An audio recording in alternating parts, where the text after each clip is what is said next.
Fix old cameras. Your successful completion of the demonstrated repair ultimately depends on the quality of your tools, the condition of your camera, and most importantly, your repair ability. A short video on opening and inspecting an eye-level CDS prism for Mamiya C330. Remove the prism from the camera body, obviously. The next few steps would be impossible if it was still on the body. Flip the on-off lever to see that the CDS arm moves out smoothly. Remove the battery cap and inspect for corrosion. Remove any corrosion that might be found. Make certain that the battery cap threads work smoothly. Remove the 4 corner screws holding the lower plate in place using a cross-point screwdriver. Carefully lift the plate and fold it back, being mindful of the wires. Remove the 2 screws that hold the mask in place. Inspect all the solder connections for corrosion and possible wire breakage. With a good battery installed, clip the contacts next to the meter together and turn on the meter switch so the CDS arm flips out. You might check the movement underneath the plate at this time. Now use a jumper wire from the meter ground to the red wire land. It should twitch.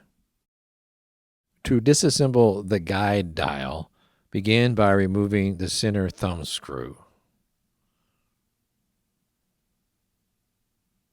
Then the aperture plate.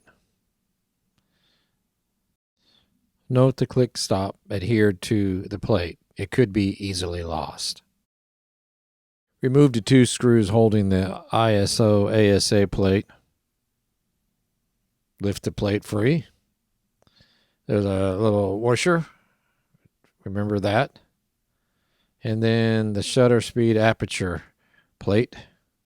Watch for the detent click bearing. You can lift it off with a magnetized screwdriver. And another washer needs to be removed. When you lift the dial, the bottom dial plate up, you will notice a long alignment post that goes into the slot. Next, take the 2 screws, not from the brass, but from the body out, and the resistor plate will drop free. Carefully separate the cover, being mindful of the wires. Using isopropyl alcohol or contact cleaner, clean the contacts and the resistor.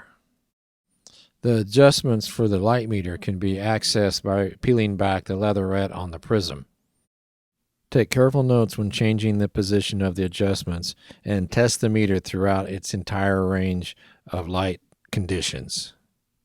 While the unit is open, remove all of the old degraded foam from the reflective surfaces. If it hasn't started already, it will eventually destroy the reflective silver coating. And it is a remote possibility that future videos might show more detailed repairs on this finder. Thank you for watching. Inspired? Check back for new video postings.